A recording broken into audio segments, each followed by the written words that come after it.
Hello, सभी को मेरा नमस्ते। आज मैं आपको बताने जा रही हूँ गांधी जी और उनके द्वारा किए गए आंदोलन। और इसके अलावा ये भी हम कह सकते हैं कि राजस्थान में जितने आंदोलन हुए वो सभी इसके अंदर इंक्लूड हैं। तो मैं आपसे आशा करती हूँ, उम्मीद करती हूँ कि मेरा ये वीडियो आपको पसंद आए। अगर ये वीडियो अच्छा लगे तो लाइक एंड सब्सक्राइब करना ना भूलें। चलो तो हम अब चलते हैं अपनी आज की ट्रिक की ओर। 2 अक्टूबर 1869 को गांधी जी का जन्म हुआ। ये तो एक नॉर्मल सी लाइन है, इसमें कोई ट्रिक नहीं लगी है। क्या है कि हम जब स्टोरी स्टार्ट करते हैं तो फर्स्ट लाइन हमेशा नॉर्मल ही रहती है। तो हम 2 अक्टूबर 1869 को गांधी के जन्म से ही स्टार्ट करते हैं, जन्म हुआ था। उसके बाद जब वो 19 वर्ष के हुए तो इंग्लैंड बैरिस्ट्री हेतु पढ़ने गए थे। 19 वर्ष की 1888 में। तो इसमें क्या है कि हमें सन कौन से सन में क्या हुआ ये याद करने की ज़रूरत नहीं है। ये बस आपको ये याद रखना है कि जब वो 15 साल के थे, 20 के थे, 50 के थे, तो उसमें उन्होंने क्या क्या किया। तो 19 साल के थे वो, आप डायरेक्ट 1869 से 19 साल आगे कर लीजिए।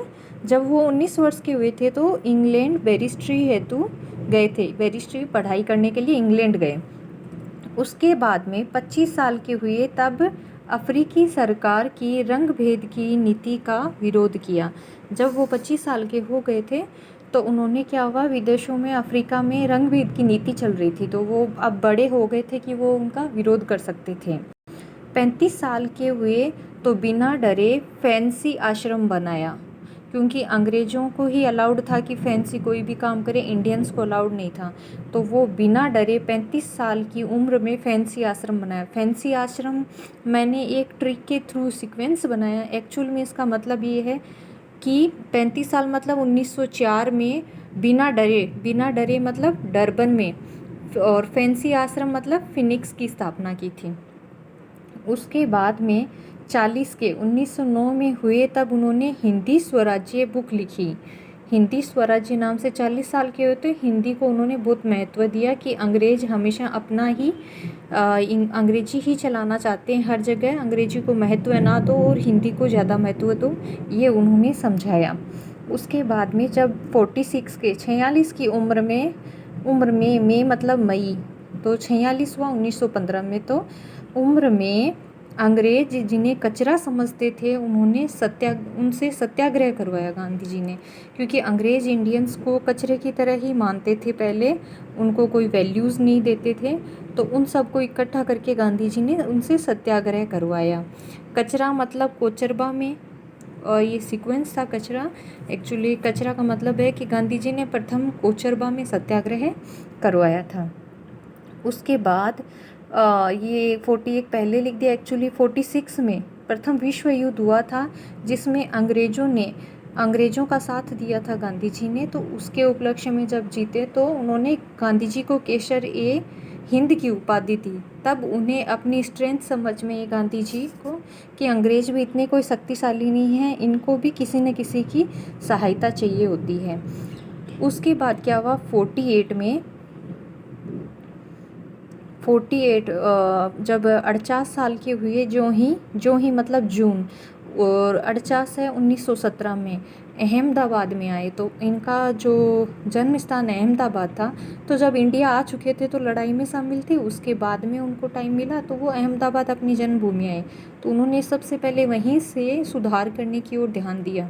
तो वहाँ पर एक साबरमती नदी है जिसके ऊपर उन्होंने सत्याग्रह एक आश्रम बनाया कि हम सत्य के लिए लड़ेंगे। वहाँ पे सबको इकट्ठा करते, उनको सब समझाते थे, क्योंकि प्रथम विश्व युद्ध के बाद उनको समझ आ गया था कि हमें कैसे अंग्रेज़ों से लड़ाई करनी है और कैसे इनको निकालना है। अब क्या था कि 46 में इंडिया आ गए, 48 में गुजरात में सुधार करने का सोचा साबरमती पर। अब 49 साल के 48 में जैसे उन्होंने इकट्ठा करना स्टार्ट किया साबरमती नदी पर, उसमें सुधार भी किया। नदी के पास में उन्होंने आश्रम बनाया ताकि वहाँ सब आएँ। अब 49 में मील से नदी में गंदा पानी आ रहा था। वहाँ पर क्या है, एक मील थी पास में साबरमती की, वहाँ से पूरी नदी में साबरमती में गंदा पानी आ रहा था। और वहाँ पे जब लोग इकट्ठे होते थे तो उससे वो बीमार होने लग गए थे, प्लेग फैल रहा था। तो मज़दूरों के हित के लिए वो फिर खड़े हुए कि सब लोग बीमार होते जा रहे हैं। 49 की एज मतलब 1918।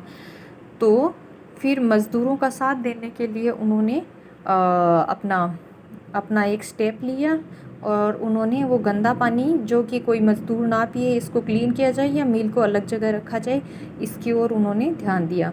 फिर जब वो 50 में हो गए तो 17 मज़दूर साथ आए उनके। जब वो 50 साल के हुए थे उस टाइम उनके साथ 17 मज़दूर थे उनके साथ में। साथ मतलब 17 ही है मज़दूर मतलब मार्च, और 50 की एज मतलब 1919 में। और उन्होंने फिर मज़दूरों के हित के लिए कि वो बीमार होते जा रहे हैं, उन्होंने रोड़ा करवाया कि कोई कानून ना माने, कोई भी कानून ना माने। जब अंग्रेज़ माने नहीं थे कि ये मिल जो है यहीं रहेगी, इसको हम नहीं हटाएंगे और आप अपना आश्रम कहीं और रखो, तो फिर उन्होंने क्या हुआ, एक साल बाद में 49 में तो गंदा पानी के लिए उन्होंने आंदोलन किया ही था, और 50 में उन्होंने क्या किया कि सभी लोगों से इकट्ठा होकर के, और 17 जने वो इकट्ठा होकर के गए थे, एक रैली सी बनाई और उसमें रोला करवाया कि कोई भी कानून को ना माने अंग्रेज़ों के, ये तो काला कानून है, ये न हमारी सुनते हैं न हमारी बात पर ये कोई ध्यान देते हैं। तो विरोध में अंग्रेज़ों के 13 जने आए, 13 जने आए मतलब अप्रैल।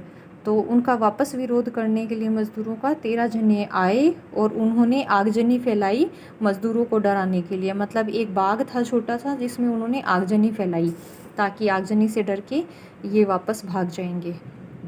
तो इसका मतलब ये आगजनी मतलब जलियांवाला बाग में आगजनी करवाई थी, और 13 जने आए अंग्रेज़ों के मतलब 13 अप्रैल। अब जब वो 51 वर्ष के हो जाते हैं मतलब 1920 में हुए, तब बीमार हो गए थे। कम साल के जब गांधी जी हुए थे तो वो बीमार हो गए थे और ना ही कर पाए किसी का सहयोग हो। कुछ लोग वापस आए कि उन्होंने आगजनी फैलाई है, अब हम क्या करें, हमारे कुछ समझ नहीं आ रहा है, आप आइए हमारा सहयोग कीजिए। तो उस टाइम क्या हुआ कि वो 51 ईयर के हुए थे 1920 में, और बीमार इतने हो गए कि वो कुछ भी सहयोग नहीं कर पा रहे थे। तो ना ही मतलब नागपुर में हुआ था कर पाए, मतलब कोलकाता के अधिवेशन में नागपुर में असहयोग आंदोलन की उन्होंने शुरुआत की थी। ना ही मतलब नागपुर, कर पाए मतलब कोलकाता, और सहयोग मतलब असहयोग। अब जब वो 53 साल के हो गए, 2 साल से ठीक नहीं हुए। जब वो 53 साल के हो गए थे तो उन्हें 2 साल हो चुका था कि वो बिल्कुल ठीक नहीं हो पा रहे थे। तो 2 फरियादी जो उनके चिंतक थे, जो उनके बारे में अच्छा सोचते थे, वो मानते थे कि भी ठीक नहीं हो रहे हैं, उनके बारे में हमेशा भगवान से दुआएं ही करते थे, जो उनके बहुत बड़े चिंतक थे। तो 5 फरियादी, 5 मतलब 5, और फरियादी मतलब फरवरी। 5 फरवरी को गोरख जी की एक दुकान थी, वहाँ पे कह सकते हैं क्लिनिक था। तो गोरख जी की दुकान थी जिसमें से उन्होंने चोरी कर ली। कैसे ये ठीक नहीं हो रहे, एक साथ ही मेडिसिन लेके आते हैं और इन्हें हम ठीक करते हैं। तो गोरख जी मतलब गोरखपुर में चोरी कर ली, मतलब चोरी चोरा कांड। तो 53 साल की उम्र हुई थी उस टाइम उनकी, मतलब 1922। 5 फरवरी मतलब 5 फरवरी को, 5 फरवरी 1922 को गोरख जी की दुकान मतलब गोरखपुर में चोरी चोरा कांड हुआ। अब 30 या 31 जने आए अपनी 11 मांग लेकर। तो अब क्या हुआ कि 30-31 जने आए थे अपनी 11 मांगे लेकर के। तो 31 मतलब 31 जने आए मतलब जनवरी 1930 में, 31 जनवरी 1930 में 11 सूत्री मांग की उन्होंने गांधी जी ने। 29 में से 12 मैन को साथ लिया। सबकी विनती सुनने के बाद जो गांधी जी हैं अब ठीक हो चुके थे, तो उन्होंने जो 29 जने आए थे, 30 से 31 जने आए थे, तो जने मतलब जनवरी, 30 जनवरी 1931। तो 29 में से 12 जो मैन लोग थे उनको लगा, उनको साथ ले लिया सबकी विनती सुनने के बाद में कि हमें क्या करना चाहिए। तो सबकी विनती मतलब सविनय अवज्ञा आंदोलन, और 12 मैन 12 मार्च। तो 30 में से मतलब 1930 में से 1930 था सन, और 12 मई को मतलब 12 मार्च में, और सबकी विनती सुनने के बाद मतलब सभी क्या आंदोलन इसके लिए शुरुआत की। और उनमें से 6 को कहा आप नमक लेकर आओ, और उनमें से 6 जनों को कहा कि आप जाओ और नमक लेके आओ।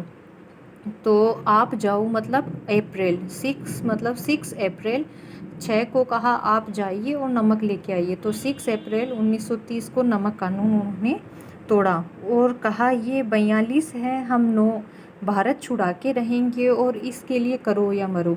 लास्ट में गांधी जी ने कहा कि ये तो अंग्रेज़ तो 42 है और हम 9 जने हैं, लेकिन कुछ भी हो जाए हम भारत को छुड़ा के रहेंगे, इसके लिए चाहिए हमें मरना पड़े या कुछ भी करना पड़े, करो या मरो।